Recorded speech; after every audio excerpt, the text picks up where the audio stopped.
श्रीमद् भागवतम पंचम स्कंध अध्याय 8 भरत महाराज के चरित्र का वर्णन। श्री सुखदेव गोस्वामी ने आगे कहा, हे राजन, एक दिन प्रातःकालीन नित्य नैमित्तिक शौचादि कृत्यों से निवृत्त होकर महाराज भरत कुछ क्षणों के लिए गंडकी नदी के तट पर बैठकर ओंकार से प्रारंभ होने वाले अपने मंत्र का जप करने लगे। हे राजन, जब महाराज भरत उस नदी के तट पर बैठे हुए थे, उसी समय एक प्यासी हिरनी पानी पीने आई। जब वह हिरनी अगाध तृप्ति के साथ जल पी रही थी, तो पास ही एक सिंह ने घोर गर्जना की। यह समस्त जीवों के लिए डरावनी थी और इसे उस मृगी ने भी सुना। मृगी स्वभाव से अन्यों द्वारा वध किए जाने से डर रही थी और लगातार शंकित दृष्टि से देख रही थी। जब उसने सिंह की दहाड़ सुनी तो वह अत्यंत उद्विग्न हो उठी। चौकन्नी दृष्टि से इधर उधर देखकर वह मृगी अभी जल पीकर पूर्णतया तृप्त भी नहीं हुई थी कि सहसा उसने नदी पार करने के लिए छलांग लगा दी। मृगी गर्भिणी थी, अतः जब डर के मारे वह कूद पड़ी तो शिशु मृग उसके गर्भ से निकलकर नदी के बहते जल में गिर गया।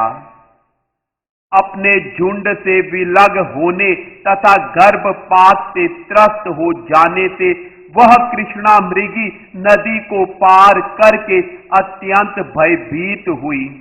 अतः एक गुफा में गिरकर वह तुरंत मर गई। नदी के तीर पर बैठे हुए महान राजा भरत ने अपनी मां से बिछुड़े बच्चे को नदी में उतराते देखा। यह देखकर उन्हें बड़ी दया आई। उन्होंने विश्वास पात्र मित्र की भांति उस नन्हे शावक को लहरों से निकाल लिया और मात्रहीन जानकर वे उसे अपने आश्रम में ले आए। धीरे धीरे महाराज भरत उस मृग के प्रति अत्यंत वत्सल होते गए। वे घास खिला खिलाकर उसका पालन करने लगे। वे भाग तथा अन्य हिंस पशुओं के आक्रमण से उसकी सुरक्षा के प्रति सदैव सतर्क रहते थे। जब उसे खुजली होती तो वे सहलाते और उसे आरामदेह स्थिति में रखने का प्रयत्न करते। कभी कभी प्रेम वश उसे चूमते भी थे। इस प्रकार मृग के पालन पोषण में आसक्त हो जाने से महाराज भरत आध्यात्मिक जीवन के यम नियम भूलते गए। यहां तक कि धीरे धीरे भगवान की आराधना भी भूल गए। कुछ दिनों के बाद वे अपनी आध्यात्मिक उन्नति के विषय में सब कुछ भूल गए। महान राजा भरत सोचने लगे, अहो बेचारा यह मृग शावक भगवान के प्रतिनिधि काल चक्र के वेग से अपने संबंधियों तथा मित्रों से विलग हो गया है और मेरी शरण में आया है। यह अन्य किसी को न जानकर केवल मुझे अपना पिता, माता, भाई तथा स्वजन मानने लगा है। मेरे ही ऊपर इसकी निष्ठा है। यह मेरे अतिरिक्त और किसी को नहीं जानता। अतः मुझे ईर्ष्यावश यह नहीं सोचना चाहिए कि इस मृग के कारण मेरा अकल्याण होगा। मेरा कर्तव्य है कि मैं इसका लालन पालन रक्षण करूं तथा इसे दुलारूं पुचकारूं। जब इसने मेरी शरण ग्रहण कर ली है तो भला इसे मैं कैसे दुत्कारूं। यद्यपि इस मृग से मेरे आध्यात्मिक जीवन में व्यतिक्रम हो रहा है, किंतु मैं अनुभव करता हूं कि इस प्रकार से कोई असहाय व्यक्ति यदि शरणागत हो तो उसकी उपेक्षा नहीं की जा सकती। तब तो यह बड़ा भारी दोष होगा। भले ही कोई संन्यास ले चुका हो, किंतु जो महान है वह निश्चित रूप से दुखी जीवात्मा के प्रति दया का अनुभव करता है। मनुष्य को चाहिए कि शरणागत की रक्षा के हेतु अपने बड़े से बड़े स्वार्थ की परवाह न करे। मृग के प्रति आसक्ति बढ़ जाने से महाराज भरत उसी मृग के साथ लेटते टहलते स्नान करते, यहाँ तक कि उसी के साथ खाना भी खाते। इस प्रकार उनका हृदय मृग के स्नेह में बंध गया। जब महाराज भरत को कुछ फूल, लकड़ी, पत्ते, फल, कंद तथा जल लाने के लिए जंगल में जाना होता तो उन्हें भय बना रहता कि कुत्ते, सियार, बाघ तथा अन्य हिंस्र पशु आकर मृग को मार न डालें। अतः वे जंगल में जाते समय उसे अपने साथ ले जाते। जंगल के मार्ग में वह मृग अपने चपल स्वभाव के कारण महाराज भरत को अत्यंत आकर्षक लगता। महाराज भरत उसे अपने कंधों में भी चढ़ाकर स्नेहवश दूर तक ले जाते। उनका हृदय मृग प्रेम से इतना पूरित था कि वे कभी उसे अपनी गोद में ले लेते तो कभी सोते समय उसे अपनी छाती पर चढ़ाए रखते। इस प्रकार उस पशु को दुलारते हुए उन्हें अत्यधिक सुख का अनुभव होता था। जब महाराज भरत ईश्वर की आराधना में या अन्य अनुष्ठान में व्यस्त रहते तो अनुष्ठानों को समाप्त किए बिना बीच बीच में ही वे उठ जाते और देखने लगते कि मृग कहाँ है। इस प्रकार जब वे यह देख लेते कि वह मृग सुख पूर्वक है, तब कहीं उनके मन तथा हृदय को संतोष होता और तब वे उस मृग को यह कहकर आशीष देते, हे वत्स, तुम सभी प्रकार से सुखी रहो। कभी कभी भरत महाराज यदि उस मृग को न देखते तो उनका मन अत्यंत व्याकुल हो उठता। उनकी स्थिति उस कंजूस व्यक्ति के समान हो जाती जिसे कुछ धन प्राप्त हुआ हो, किंतु उसके खो जाने से वह अत्यंत दुखी हो गया हो। जब मृग चला जाता तो उन्हें चिंता हो जाती और वियोग के कारण वे विलाप करने लगते। इस प्रकार मोहग्रस्त होने पर वे निम्नलिखित प्रकार से कहते। भरत महाराज सोचते, ओह, यह मृग अब असहाय है। मैं अत्यंत अभागा हूं और मेरा मन चतुर शिकारी की भांति है, क्योंकि यह सदैव छल तथा निष्ठुरता से पूर्ण रहता है। इस मृग ने मुझ पर उसी प्रकार विश्वास किया है जिस प्रकार एक भद्र पुरुष दुष्ट मित्र के दुराचार को भूलकर उस पर विश्वास प्रकट करता है। यद्यपि मैं अविश्वासी सिद्ध हो चुका हूं, किंतु क्या यह मृग मुझ पर विश्वास करके पुनः लौट आएगा? ओह, क्या ऐसा हो सकता है कि मैं इस पशु को देवताओं से रक्षित तथा हिंस पशुओं से निर्भय रूप में फिर देखूं? क्या मैं उसे पुनः उद्यान में मुलायम घास चरते हुए देख सकूंगा? मुझे पता नहीं, किंतु हो सकता है कि भेड़िए या कुत्ते अथवा झुंडों में रहने वाले सूअर या फिर अकेले घूमने वाले बाघ ने उस मृग को खा लिया हो। ओह, सूर्य के उदय होते ही सभी शुभ कार्य होने लगते हैं। दुर्भाग्यवश मेरे लिए ऐसा नहीं हो रहा है। सूर्य देव साक्षात वेद हैं, किंतु मैं समस्त वैदिक नियमों से शून्य हूं। वे सूर्य देव अब अस्त हो रहे हैं, तो भी वह बेचारा पशु जिसने अपनी माता की मृत्यु होने पर मुझ पर विश्वास किया था, अभी तक नहीं लौटा है। यह मृग राजकुमार के तुल्य है। वह कब लौटेगा? वह कब फिर अपनी मनोहर क्रीड़ाएं दिखाएगा? वह कब मेरे आहत हृदय को पुनः शांत करेगा? अवश्य ही मेरे पुण्य शेष नहीं है, अन्यथा अब तक वह मृग अवश्य लौट आया होता।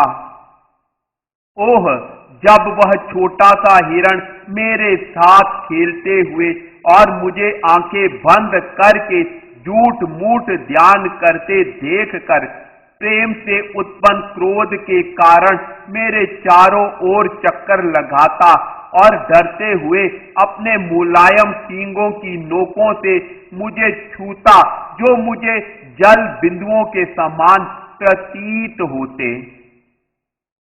जब मैं यज्ञ की समस्त सामग्री को कुश पर रखता, तो वह मृग खेल खेल में कुश को अपने दांतों से छूकर अपवित्र कर देता। जब मैं मृग को दूर हटाकर डांटता डपटता, तो वह तुरंत डर जाता और बिना हिले डुले बैठ जाता, मानो ऋषि का पुत्र हो। तब वह अपना खेल क्रीड़ा बंद कर देता। इस प्रकार एक पागल की भांति बोलते हुए महाराज भरत उठे और बाहर निकल आए। धरती पर मृग के पद चिन्हों को देखकर उनकी प्रशंसा में अत्यंत प्रेम से कहा, अरे अभागे भरत, इस पृथ्वी के तप की तुलना में तुम्हारे तप तुच्छ हैं, क्योंकि पृथ्वी की कठोर तपस्या से ही उस पर इस मृग के छोटे छोटे सुंदर अत्यंत कल्याणकारी तथा मुलायम पद चिन्ह बने हुए हैं। पद चिन्हों की यह श्रेणी मृग विक्षोह से दुखी मुझ जैसे व्यक्ति को दिखा रही है कि वह पशु इस जंगल से होकर किस प्रकार आगे गया है और मैं उस खोई हुई संपत्ति को किस तरह पुनः प्राप्त कर सकता हूं। इन पद चिन्हों के कारण यह भूमि स्वर्ग या मुक्ति की इच्छा से देवताओं के हेतु यज्ञ करने वाले ब्राह्मणों के लिए उत्तम स्थान बन गई है। भरत महाराज उन्मत्त पुरुष की भांति बोलते रहे। अपने सिर के ऊपर उदित चंद्रमा में मृग के सदृश काले धब्बों को देखकर उन्होंने कहा, कहीं दुखी मनुष्य पर दया करने वाले इस चंद्रमा ने यह जानते हुए कि मेरा मृग अपने घर से बिछुड़ गया है और मात्र विहीन हो गया है, उस पर भी दया की हो। इस चंद्रमा ने सिंह के अचानक आक्रमण से बचाने के लिए ही मृग को अपने निकट शरण दे दी हो। चांदनी को देखकर महाराज भरत उन्मत्त पुरुष की भांति बोलते रहे। उन्होंने कहा, यह मृग छोना इतना विनम्र गुल मिल गया था और मुझे इतना प्रिय था कि इसके वियोग से मुझे अपने पुत्र जैसा वियोग हो रहा है। इसके वियोग ताप से मुझे धावा अग्नि से जल जाने जैसा कष्ट हो रहा है। मेरा हृदय स्थल कुमुदिनी जैसा जल रहा है। मुझे इतना दुखी देखकर चंद्रमा मेरे ऊपर चमकते हुए अमृत जैसी वर्षा कर रहा है, मानो प्रखर ज्वर से पीड़ित व्यक्ति पर उसका मित्र जल छिड़क रहा हो। इस प्रकार यह चंद्रमा मुझे सुख देने वाला है। शुकदेव गोस्वामी ने आगे कहा, हे राजन, इस प्रकार महाराज भरत दुर्दमनीय आकांक्षा से अभिभूत हो गए, जो मृग के रूप में प्रकट हुई। अपने पूर्व कर्मों के फल के कारण वे योग, तप तथा भगवान की आराधना से च्युत हो गए। यदि वह पूर्व कर्मों के कारण नहीं हुआ, तो वे क्यों कर अपने पुत्र तथा परिवार को अपने आध्यात्मिक जीवन के पथ पर अवरोध समझकर त्याग देने के बाद भी मृग से इतना आकृष्ट होते? वे मृग के लिए इतना दुर्दम्य स्नेह क्यों प्रकट करते?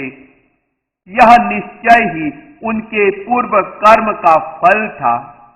राजा मृग को सहलाने तथा उसके लालन पालन में इतने व्यस्त रहते कि वे अपने आध्यात्मिक वृत्तियों से नीचे गिर गए।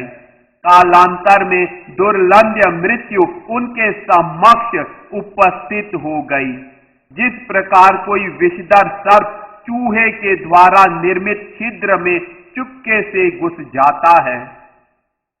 राजा ने देखा कि उनकी मृत्यु के समय वह मृग उनके पास बैठा था, मानो उनका पुत्र हो, और वह उनकी मृत्यु से शोकातुर था। वास्तव में राजा का चित्त मृग के शरीर में रमा हुआ था। फलतः कृष्ण भावना अमृत से रहित मनुष्यों की भांति उन्होंने यह संसार, मृग तथा अपना भौतिक शरीर त्याग दिया और मृग का शरीर प्राप्त किया। किंतु इससे एक लाभ हुआ। यद्यपि उन्होंने मानव शरीर त्याग कर मृग का शरीर प्राप्त किया था, किंतु उन्हें अपने पूर्व जीवन की घटनाएं भूल नहीं पाई थी। मृग शरीर प्राप्त करने पर भी भरत महाराज अपने पूर्व जन्म की दृढ़ भक्ति के कारण उस शरीर को धारण करने का कारण जान गए थे।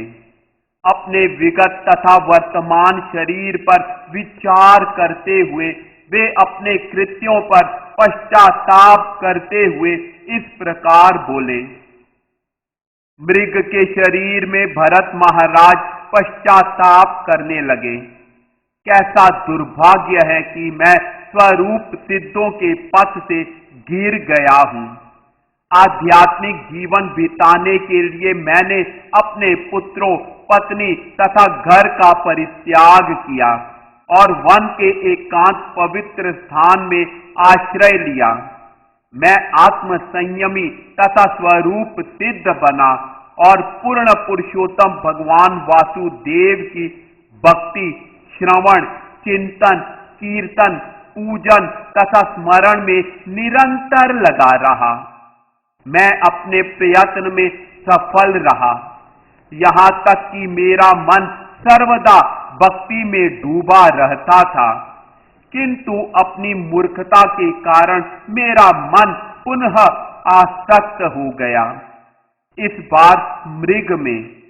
अब मुझे मृग शरीर प्राप्त हुआ है और मैं अपनी भक्ति साधना से बहुत नीचे गिर चुका हूं। यद्यपि भरत महाराज को मृग शरीर प्राप्त हुआ था, किंतु निरंतर पश्चाताप करते रहने से वे सांसारिक वस्तुओं से पूर्णतः विरक्त हो गए थे। उन्होंने ये बातें किसी को प्रकट नहीं होने दी। उन्होंने अपनी मृगी माता को अपने जन्म स्थान कालंजर पर्वत पर ही छोड़ दिया और स्वयं शालग्राम के वन में पुलस्त्य तथा पुलह के आश्रम में पुनः चले आए। उस आश्रम में रहते हुए महाराज भरत अब कुसंगति का शिकार न होने के प्रति सतर्क रहने लगे। किसी को भी अपना विगत जीवन बताए बिना वे उस आश्रम में मात्र सूखी पत्तियां खाकर रहते थे। वास्तव में वे अकेले न थे, क्योंकि उनके साथ परमात्मा जो थे। इस प्रकार वे इस मृग शरीर के अंत की प्रतीक्षा करते रहे। अंत में उस तीर्थ स्थल में स्नान करते हुए उन्होंने वह शरीर छोड़ दिया। इस प्रकार श्रीमद् भागवत के पंचम स्कंद के अंतर्गत भरत महाराज के चरित्र का वर्णन नामक 8वें अध्याय के भक्ति वेदांत तात्पर्य पूर्ण हुए।